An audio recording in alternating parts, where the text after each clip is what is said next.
Olá pessoal, bem-vindos a mais um vídeo aqui no canal. Eu tenho andado muito desaparecida, é verdade, não tenho tido tempo nem ideias para fazer vídeos, mas pouco a pouco foi surgindo assim algumas luzes na minha cabeça e também um bocadinho o foco para onde eu quero levar este canal.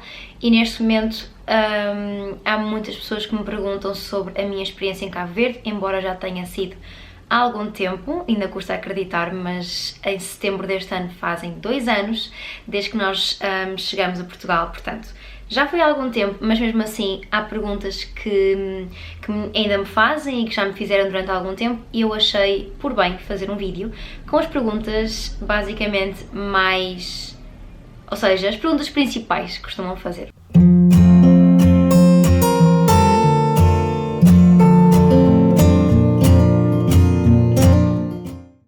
Só à parte, se por acaso vocês ouvirem um metro, é porque eu vivo literalmente à frente do metro, ou seja, a estação do metro eu consigo vê-la daqui, pela minha janela, portanto, como eu vivo no Porto, o metro não é subterrâneo, então ouve-se muito mais, portanto peço desculpa por isso, desde já. Vamos começar então o vídeo. A primeira pergunta é da Silvia e ela pergunta como é que começou esta aventura. Ora bem, acho que esta é uma das perguntas que mais me fazem, ou seja, como é que eu decidi ir para Cabo Verde, porquê Cabo Verde.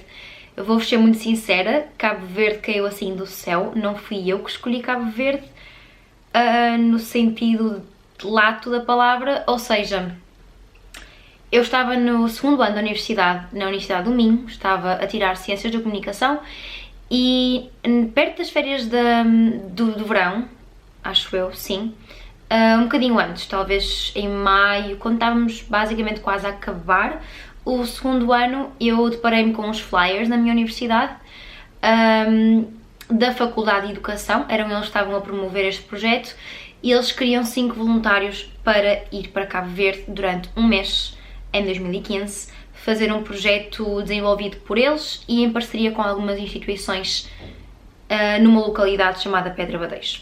Então, eu pensei, why not, não é? Porque não, vamos lá. E inscrevi-me. E fiquei. Pronto, foi isso basicamente. Passámos por uma fase de seleção e no final fomos 5 voluntários de várias áreas diferentes. De comunicação era eu e o Daniel, que era outro voluntário também. E ficámos todos na mesma casa. Pronto, e fomos todos juntos também. Uns antes dos outros, mas pronto. Estivemos lá todos juntos a desenvolver os nossos projetos. Portanto, Cabo Verde foi assim um bocado caído do céu, ainda bem que caiu, mas foi mesmo, eu estava a andar e parei-me com esse flyer e pensei, por que não? E olha onde é que eu estou. A pergunta número 2 é da Márcia e ela pergunta, olá Márcia, como é que lidaste com a pressão social que te atira da licenciatura para o mestrado sem tempo para estas loucuras? Então, muito sinceramente, eu nunca senti vontade de fazer um mestrado, então eu nunca senti essa pressão, embora obviamente ela exista na sociedade, de género, nós tiramos a licenciatura, depois temos que ir para mestrado, depois alguns para doutoramento ou então mergulhar logo no mercado de trabalho, mas como eu nunca quis tirar uma licenciatura, não, um mestrado, sempre quis acabar a licenciatura e fazer um gap year, sempre foi a minha ideia.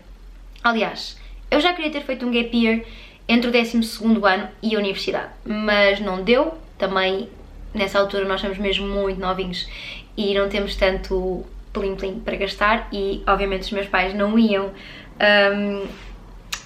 não iam dar dinheiro para eu conseguir ficar assim um ano antes da universidade fora daqui, tinha que ser mesmo do meu, portanto eu achei que o timing para ir para Cabo Verde foi perfeito. Inicialmente foi logo no segundo ano, mas eu acho que a Márcia está a referir mais à última vez que eu fui para Cabo Verde, que foi quando eu acabei a licenciatura. Portanto, eu fui 3 vezes para Cabo Verde, na terceira vez eu fiquei mais tempo, fiquei meio ano, depois acabei por ficar lá quase 2 anos, mas inicialmente eram 6 meses. E em termos de pressão há sempre, não é? E mesmo em termos familiares, há sempre aquela coisa de, mas agora vais assim para um país qualquer e tens aqui tudo, vais largar tudo, em vez de ir trabalhar, pronto. Não é que as pessoas me tenham dito isto, mas eu sei que muitas delas pensam. Mas há coisas na vida mais importantes do que simplesmente ir trabalhar logo e prender-nos a alguma coisa que talvez nem sequer queiramos. Portanto, eu fui para Cabo Verde, eu aprendi imenso e não me arrependo de nada mesmo. Acho que aprendi muito e mesmo o que eu sou hoje enquanto fotógrafa, ou seja, não estou a exercer o meu curso, Ciências da Comunicação. Claro que eu aplico em certas áreas, mas não estou a exercer. Eu sou fotógrafa a full time e acho que ter estado em Cabo Verde também me abriu muito a mente para o que é a fotografia documental, muita coisa. Foi mesmo uma grande aprendizagem, portanto acho que essa pressão devemos lidar com ela da melhor forma e tentar que isso não nos chateie muito e principalmente, por mais clichê que seja, seguir os nossos sonhos, porque é o que mais importa. Em terceiro lugar está a pergunta da Viviana, que pergunta: que atividades desenvolveram? Ora bem, da primeira vez que eu fui a Cabo Verde, muito resumidamente, nós íamos lá estar na nossa área de comunicação e fomos para uma rádio comunitária.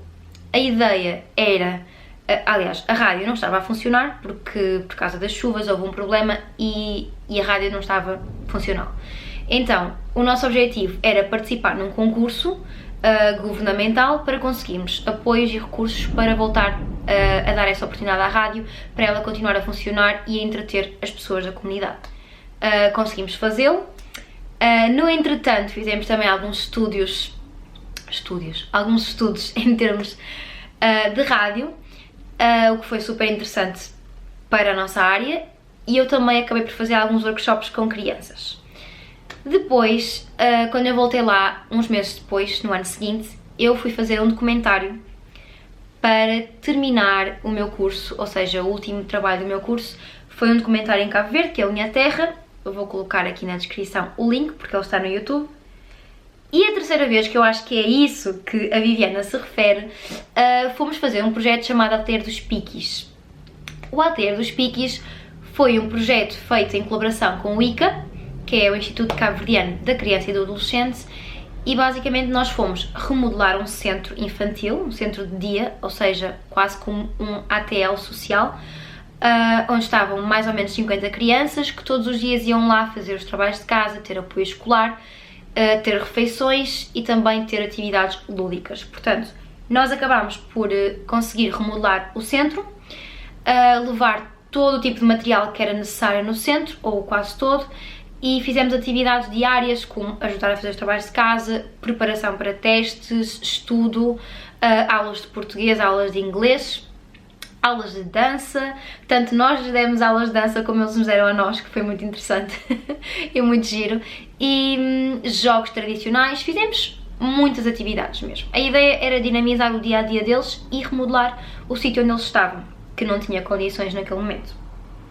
Em quarto lugar está a pergunta da Paula e ela pergunta assim: qual é a instituição onde fez voluntariado e quais são os bens que mais precisam nas instituições em Cabo Verde?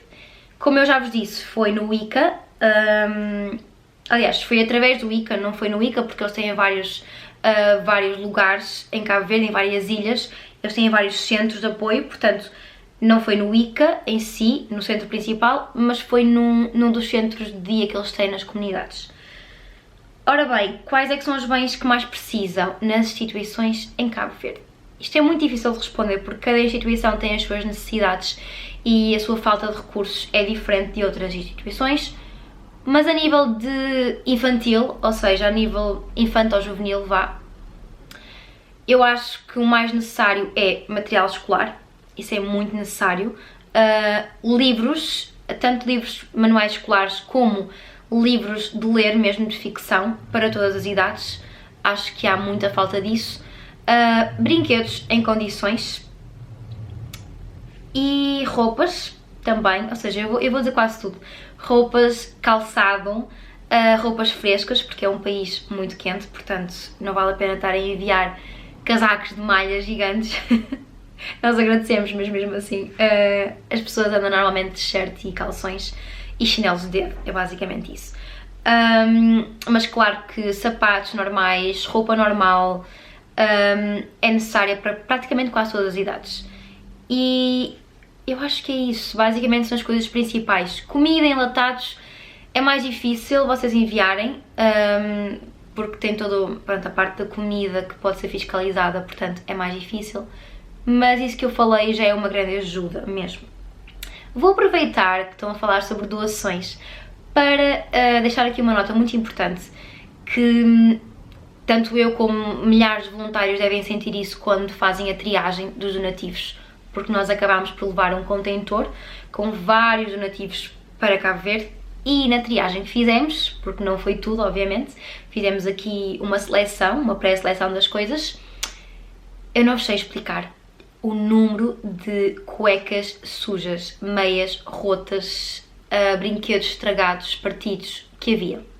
É muito triste, gente, porque eu acho que há uma lei mental que devia ser cumprida. Nós devemos olhar para um donativo que queremos fazer e devemos pensar: ora bem, os nossos filhos vestiriam isto, os nossos primos vestiriam isto, os nossos amigos vestiriam isto ou usavam isto, ou seja, nós sentiríamos bem em dar isto a alguém que nós gostamos aqui em Portugal?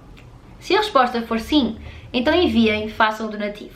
Se a resposta for não, e se tiverem aquele pensamento, mas eles não têm nada, portanto eles vão ficar felizes com isto, não enviem, gente. A sério, por favor, as pessoas do outro lado do mundo, seja em que lado for, seja em que condições elas estiverem, elas merecem dignidade, merecem respeito, merecem amor, merecem tudo o que nós merecemos, portanto, não é por não terem roupa como nós temos e brinquedos e todos os recursos que nós temos disponíveis, não é por não terem acesso a isso que elas merecem menos do que nós. Percebem onde eu quero chegar? Roupa usada, sim, claro, mas em condições, ou seja, meias rotas, cuecas rotas, não faz sentido.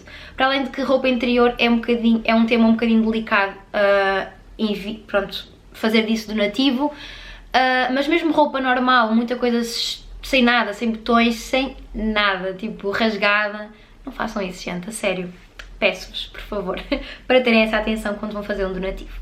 A Adriana pergunta como conseguimos ser voluntários. Ora bem, em Cabo Verde há toda uma panóplia de instituições que aceitam voluntários.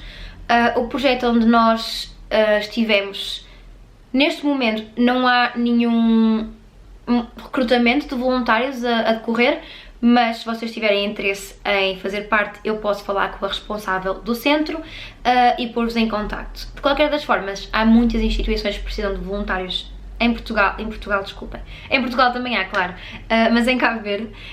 Portanto, eu estive na Ilha de Santiago, é dessa ilha que eu sei falar melhor, nas outras não tenho tanta experiência quanto isso, mas eu vou-vos deixar na descrição também alguns nomes de algumas instituições, é só vocês contactarem com eles. São instituições fidedignas que vocês podem confiar a 100%, portanto, a maior parte delas eu tenho o contacto dos responsáveis, portanto também vos posso passar isso.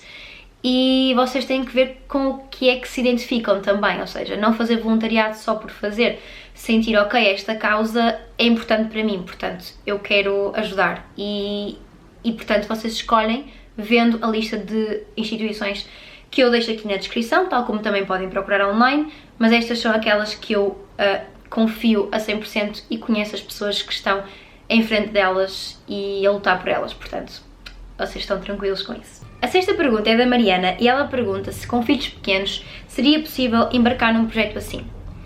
Ora bem, eu não posso falar sobre qualquer país, só mesmo sobre Cabo Verde e sobre a Ilha de Santiago, e também não posso falar muito sobre isto porque eu não sou mãe, então eu sei que as mães têm receios diferentes, expectativas diferentes, portanto é um bocadinho difícil responder a esta pergunta, mas com isto dito, eu considero que Cabo Verde é um país relativamente seguro. Nunca me senti muito insegura, mesmo em termos de andar na rua, e acho que com uma criança também não sentiria. E em termos de saúde, que eu acho que é o que as pessoas mais temem, eu acho que é tranquilo. Obviamente, se for necessário alguma coisa enorme, alguma emergência muito grande, eu não sei responder a isso mesmo.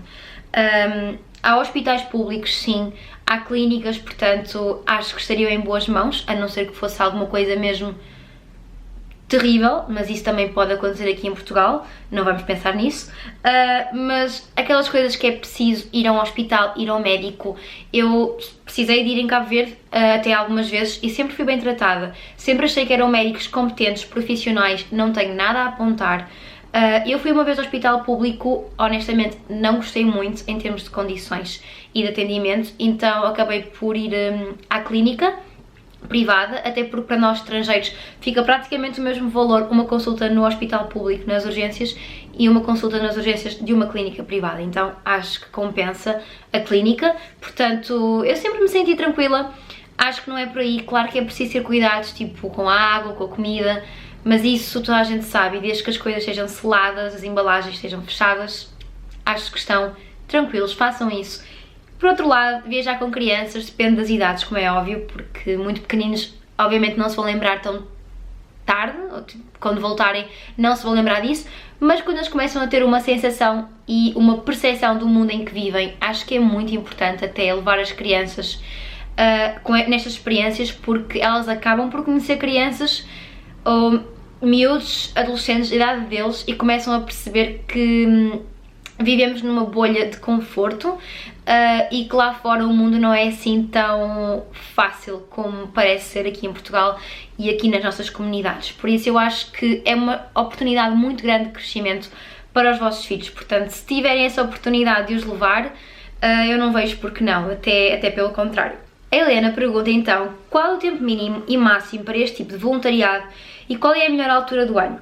Ora bem, este também é uma das perguntas que basicamente mais me fazem. Como é que eu posso dizer-vos? Não há uma regra, basicamente. Claro que há algumas instituições que podem ter regras, ou seja, pode haver algumas associações, projetos que só aceitem o número mínimo de semanas, mas acho que máximo não existe, pelo menos do que eu sei. Desculpem, há uma criança aos berros no meu prédio, não sei se conseguem ouvir. Acho que já se acalmou. Mas então, eu acho que é mesmo uma questão de disponibilidade do voluntário também. Na minha opinião pessoal, eu já fui, lá está, um mês, já fui um mês e meio e depois fui 6 meses.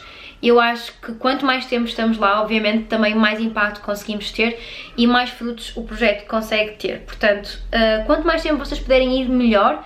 Mas não deixem de ir porque têm pouco tempo. Acho que é uma experiência que tem que ser vivida mesmo que seja pouco tempo. Temos cantora. A Helena pergunta também, na mesma pergunta, qual é que era a melhor altura do ano para ir? Ora bem, a maior parte das pessoas que vêm falar comigo sobre fazer voluntariado em Cabo Verde diz-me sempre que gostaria muito de fazer voluntariado no verão.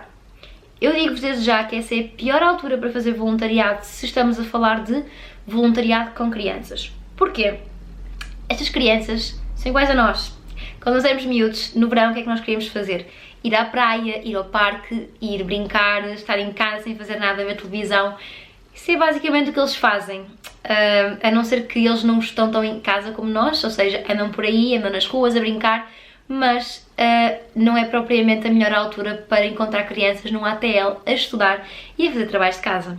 Portanto, eu acho que o ano escolar, de setembro até finais de maio, inícios de junho, é a melhor altura para vocês irem, se querem fazer voluntariado com crianças, que é a minha experiência. Portanto, se for com adultos, provavelmente, ou com outro tipo de causas, pode ser noutra altura do ano. Agora, no verão é mesmo a pior altura, porque nós tivemos voluntários que iam no verão, porque só podiam no verão, e acabavam por estar com 5 crianças de cada vez no ATL.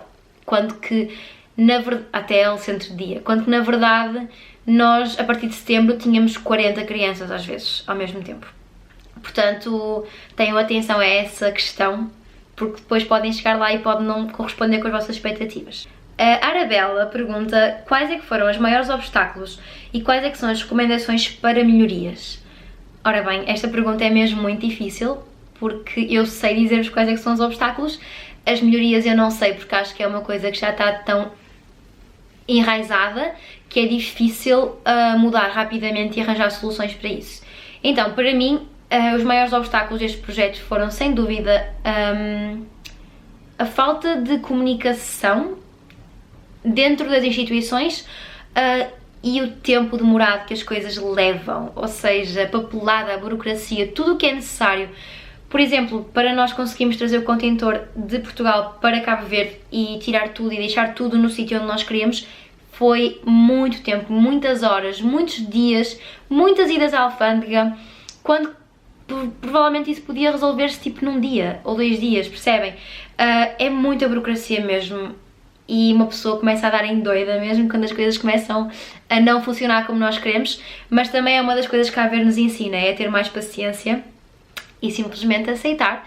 Se não dá para fazer hoje, vamos fazer amanhã. Porque há mesmo muitos serviços, por exemplo, que simplesmente deixam de ter sistema, por exemplo, num dia, ou seja, deixa de funcionar os computadores e eles então não podem atender. E vocês às vezes vão até um sítio de propósito e simplesmente não dá. E têm que aceitar, não vale a pena a frustração. Inicialmente nós ficamos chateados, mas o ritmo é completamente diferente de cá. Acho que é isso. O ritmo é o maior obstáculo, mas não há bem uma solução, é mesmo saber aceitar e saber lidar com isso. E lá está, se o projeto for mais longo, também mais tempo temos para resolver as coisas, percebem? Acho que é mais por aí. A Cláudia pergunta qual é a quantidade de dinheiro que devo levar para o mesmo tempo e em termos de alojamento e alimentação, como funciona, quais as condições, temos apoios, tudo isso. Ora bem, eu já pensei em fazer um vídeo só sobre isto, em termos de custos monetários e também condições oferecidas. Acho que é muito para falar mesmo, mas é assim, eu vou-vos ser sincera, eu gastei muito mais dinheiro do que aquele que eu teria gasto se fosse com um budget muito apertado. Eu trabalhei bastante antes de ir para Cabo Verde, eu trabalhava 12, 14 horas por dia para conseguir juntar o suficiente para lá estar um bocadinho mais desafogada, percebem? Mais livre para visitar sítios, para conhecer lugares, para visitar outras ilhas. Então eu praticamente visitei todas as ilhas, só não fui a 2, aliás 3, uma delas é desabitada, então normalmente ninguém vai lá, portanto só não fui a 2 que são daquelas que as pessoas visitam também.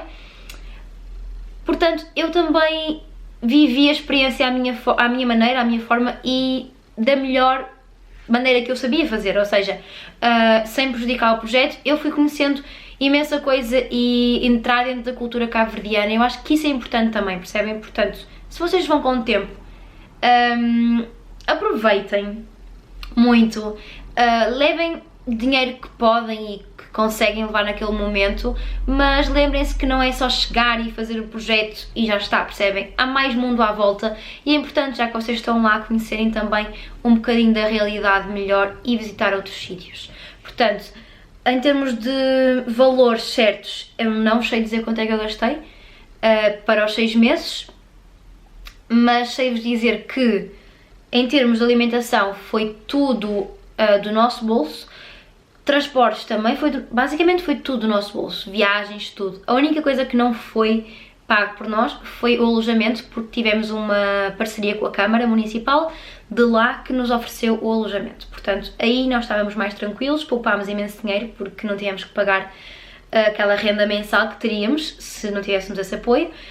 Portanto, tentem procurar esses apoios, falem comigo se quiserem, eu posso tentar ajudar-vos de alguma forma, mas sem o alojamento já é uma ajuda, mas contem em pagar a alimentação e as viagens, obviamente, mesmo lá dentro, de um lado para o outro, contem em pagar isso, porque os apoios em Cabo Verde para voluntários são muito, muito escassos, até porque as instituições, elas próprias não têm apoios para as pessoas que estão a ajudar, quanto mais para os voluntários que chegam, percebem? Temos que ser nós a arcar com esses custos e é assim, simplesmente, temos que aceitar.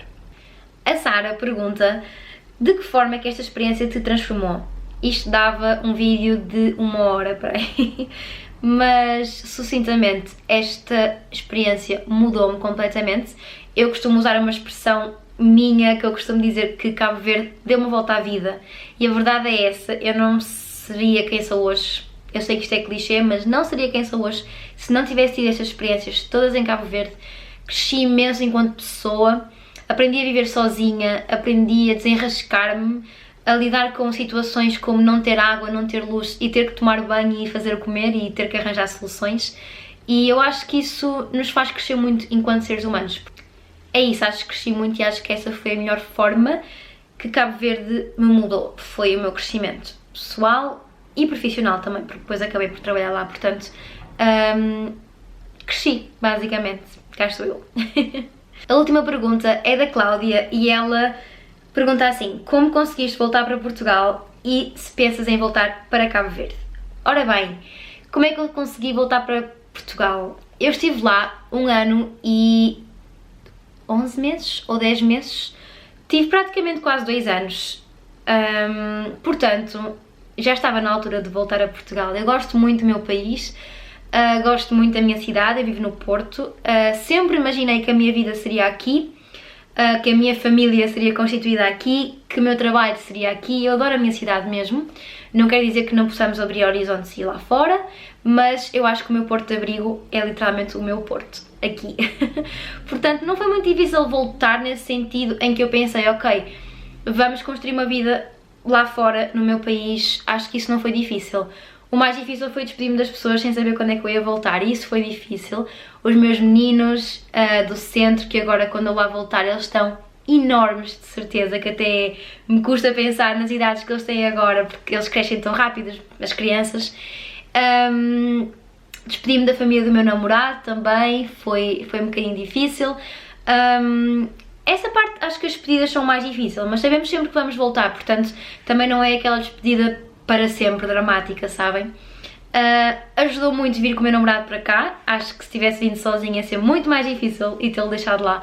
Portanto, viemos os dois juntos e isso ajudou bastante. Essa nova aventura a dois ajudou-me bastante.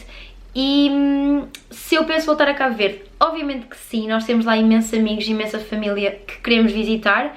A ideia era anualmente, mas já percebemos que isso não é possível. Em termos de custos, fica muito caro. E também é o que o Dicá, que é o meu namorado, ele costuma dizer, ele cresceu em Cabo Verde, ele viveu 26 anos em Cabo Verde, ele neste momento quer conhecer o mundo, quer conhecer outros sítios, e como temos poucas férias por ano, temos que aproveitar também para conhecer outros sítios. Mas não tenho uma data ainda de regresso a Cabo Verde, mas sei que vamos, para ficar talvez só na reforma, que é o que eu digo, eu gostava de viver na Boa Vista para me reformar, mas até lá vamos visitando, não vamos ficar à partida, se correr bem, mas vamos visitando, sem qualquer tipo de dúvida. E pronto, este foi o vídeo. Obrigada a todos por estarem desse lado. Se ainda estão desse lado, então vocês são os guerreiros, porque isto está muito longo, nem sei quantos minutos é que este vídeo vai ter. E pronto, vemos no próximo vídeo. Tchau, tchau!